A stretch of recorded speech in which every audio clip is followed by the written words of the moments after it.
मित्रों नमस्कार, मैं हूं राकेश कुमार। आप देख रहे हैं मत अभिमत। मित्रों, जदयू के जो प्रमुख प्रवक्ता हैं नीरज कुमार, बोलते हैं, खूब बोलते हैं। प्रवक्ता ठहरे, बोलना ही उनका काम है तो खूब बोलते हैं। लेकिन अशोक चौधरी को लेकर जो प्रशांत किशोर ने 200 करोड़ की संपत्ति को अर्जित करने का नाजायज ढंग से आरोप लगाया था, उस पर बोलकर नीरज कुमार ने न केवल अशोक चौधरी के लिए मुश्किलें खड़ी कर दी, बल्कि जदयू के भीतर भी हलचल मचा दिया। आग है, आग जब सुलगेगा तो फैलेगा। अब फैलते फैलते वो पहुंच गया आर.के. सिंह तक। वह भी इस पर बोलने लगे। लेकिन जब ज़्यादा बोलेंगे, बिना तोल के बोलेंगे, बोलेंगे, हर बात पर बोलेंगे, तो निश्चित रूप से कुछ ज़्यादा ही बोल जाएंगे। ये होता है। देखिए, है क्या कि भगवान के इशारे को भी ये राजनीतिज्ञ नहीं समझते हैं। भगवान ने क्या किया? भगवान ने हर व्यक्ति को कान 2 दिया है, लेकिन मुंह 1 दिया है। मतलब कि सुनिए ज़्यादा, बोलिए कम। लेकिन यहाँ तो प्रवक्ता वाली बात है। कान की महत्ता कम है, मुंह की महत्ता ज़्यादा है। चूँकि प्रवक्ता है, उनको तो अपना वक्तव्य देना है, बोलना है। अब देखिए, यह बोली केवल अशोक चौधरी तक ही नहीं रही, यह मामला सम्राट चौधरी तक पहुंच गया। और आपको मैं बता दूं कि नाहक में जनसुराज के जो प्रणेता हैं प्रशांत किशोर, उनको बदनाम किया जा रहा है कि वो आरोप पर आरोप लगा रहे हैं, आरोप पर आरोप लगा रहे हैं। लेकिन सम्राट चौधरी को तो लंका लगाने वाले हैं, वो है नीरज कुमार। आप याद कीजिए कि प्रशांत किशोर ने सम्राट चौधरी पर भी कई आरोप लगाए। उन्होंने बताया कि सम्राट चौधरी 7वीं फेल है। उन्होंने अपने उम्र को छुपाने का काम किया, नाम बदलने का काम किया और डिलीट की उपाधि पर भी प्रश्न चिन्ह उठाए और कहा कि खुल के सामने आवे, लेकिन अभी तक उसका कोई जवाब आया नहीं है। लेकिन एक्चुअली ये प्रशांत किशोर ने नहीं कहा था। इसकी शुरुआत तो नीरज कुमार ने की थी, तब जब महागठबंधन की सरकार हुआ करती थी और विपक्ष के नेता हुआ करते थे सम्राट चौधरी। और तब नीरज कुमार ने सम्राट चौधरी के सारे दस्तावेजों को, मतलब जो उन्होंने चुनाव के वक्त हलफनामा में दिया था, उन दस्तावेजों को खंगाला था, निकाला था और उसके बाद यह प्रश्न उठाए थे। लेकिन अब हंगामा ये हो रहा है कि भाई प्रशांत किशोर ने कर दिया। प्रशांत किशोर ने दूसरे पर भले जो आरोप लगाया हो, लेकिन सम्राट चौधरी पर जो आरोप लगा है उसका मूल जनक, उसके जो प्रणेता हैं, वो है नीरज कुमार। और नीरज कुमार के ही सोशल अकाउंट से हमने ये वीडियो लिया है। पहले इस वीडियो को देख लीजिए। भारतीय जनता पार्टी के प्रदेश अध्यक्ष माननीय सम्राट चौधरी जी आजकल बहुत लोगों को ज्ञान दे रहे हैं। बहुत तरह का, जब से धारण किया है पगड़ी तब से और ज्यादा ज्ञान दे रहे हैं। उनका मैं एफिडेविट आपको दिखाता हूं, इलेक्शन एफिडेविट। 2005 में इनका नाम है राकेश चौधरी। 2005 के चुनाव में इनका है राकेश कुमार सन ऑफ शकुनी चौधरी। 2010 के चुनाव में है सम्राट चौधरी उर्फ राकेश कुमार सन ऑफ शकुनी चौधरी। और उसके बाद 2020 के एफिडेविट में है सम्राट चौधरी सन ऑफ श्री शकुनी चौधरी। यह सवाल इसलिए महत्वपूर्ण है कि इन्होंने अपने एफिडेविट में लिखा है कि मैंने डीलिट की डिग्री ली है। डीलिट का डिग्री लिया है, यह माननीय सम्राट चौधरी जी ने अपने एफिडेविट में साफ तौर पर लिखा है कि मैंने डीलिट की डिग्री ली है। ये दस्तावेज है, मैं नहीं बोल रहा हूं। ये इनका दस्तावेज बोल रहा है कि इन्होंने कहां से लिया है? कैलिफोर्निया पब्लिक यूनिवर्सिटी से,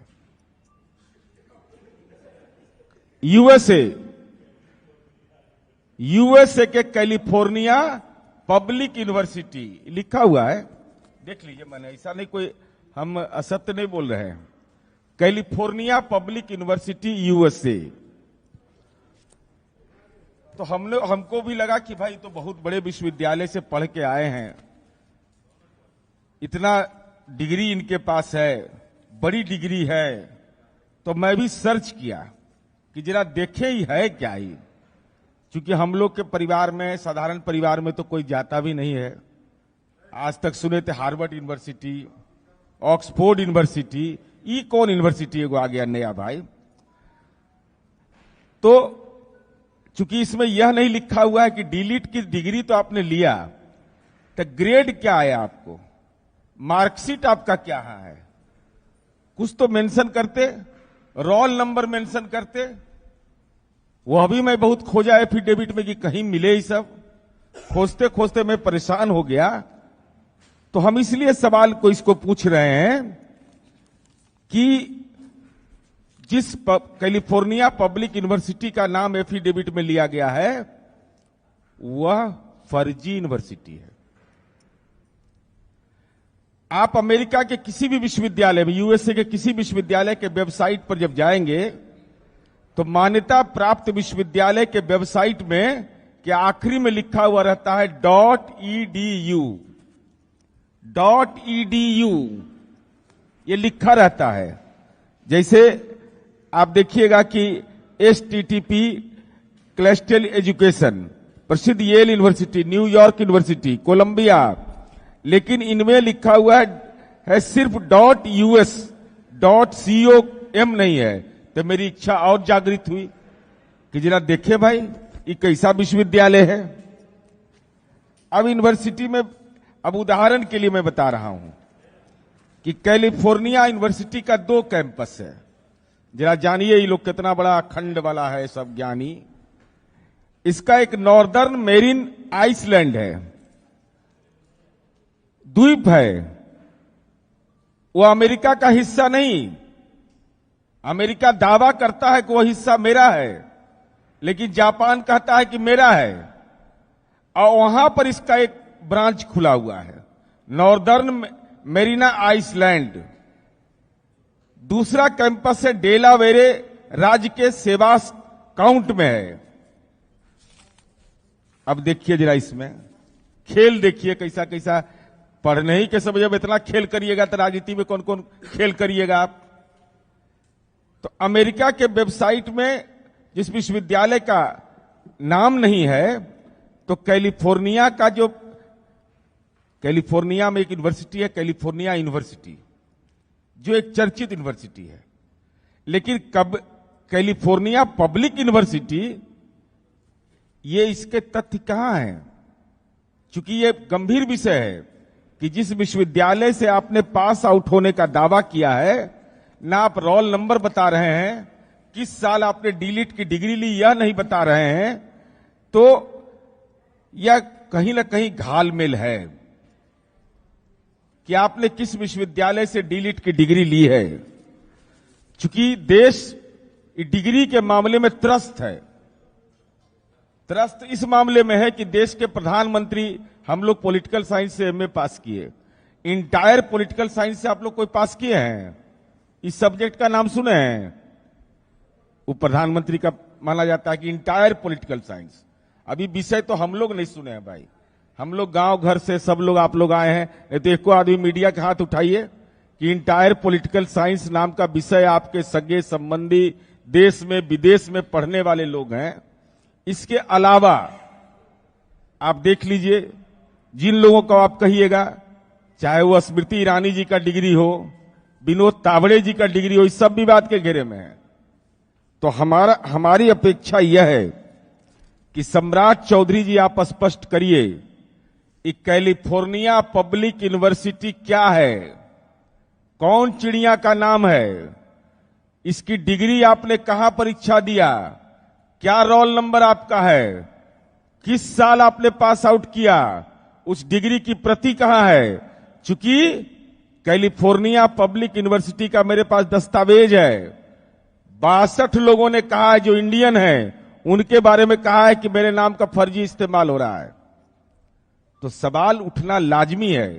आप दल के प्रदेश अध्यक्ष हैं, आपसे उम्मीद यह किया जाता है कि कम से कम डिग्री तो सही बताइए। डिलीट किए हैं, पीएचडी के इक्विवेलेंट माना जाता है। इसलिए हमारी उम्मीद यह है कि जो दस्तावेज बताते हैं उन दस्तावेजों के आधार पर संशय की सुई तो घूम रही है, और इसका निराकरण तो आप ही के पास हो सकता है, क्योंकि आप नाम भी अलग अलग देते हैं।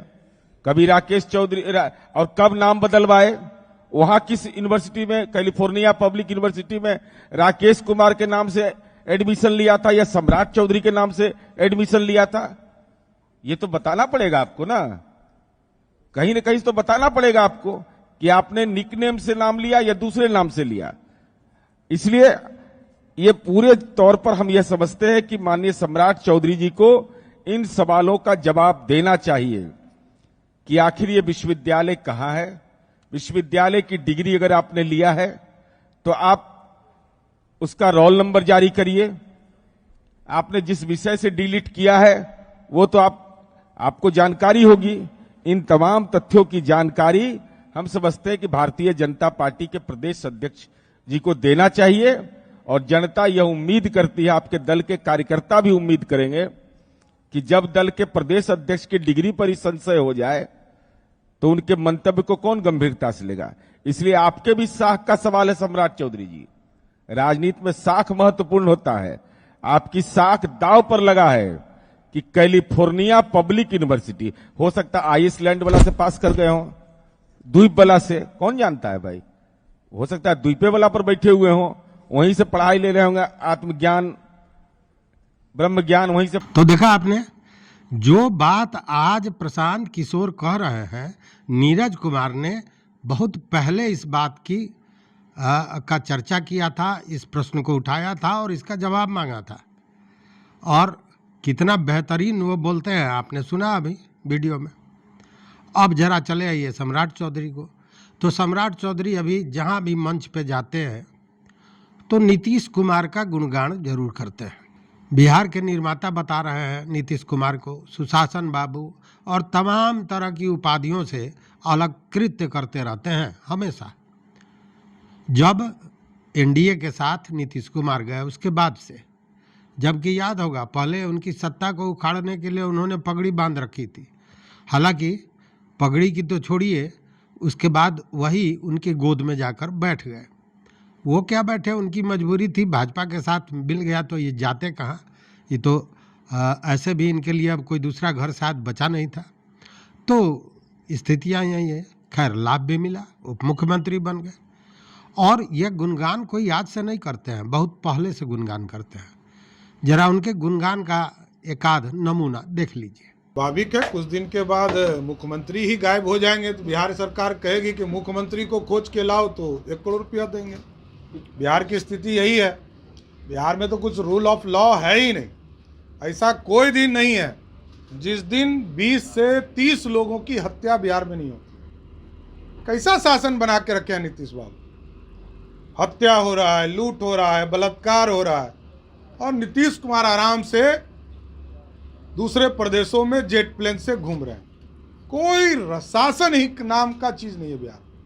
रूल ऑफ लॉ खत्म हो चुका, और जब तक रूल ऑफ लॉ नहीं होगा ये प्रदेश कभी नहीं बढ़ सकता। आज उत्तर प्रदेश बढ़ गया, क्यों बढ़ गया? क्योंकि वहां कानून का राज स्थापित है। आप चले जाइए, प्रत्येक दूसरा व्यक्ति आपको कहेगा कि कानून का पूरी व्यवस्था खड़ी हो गई।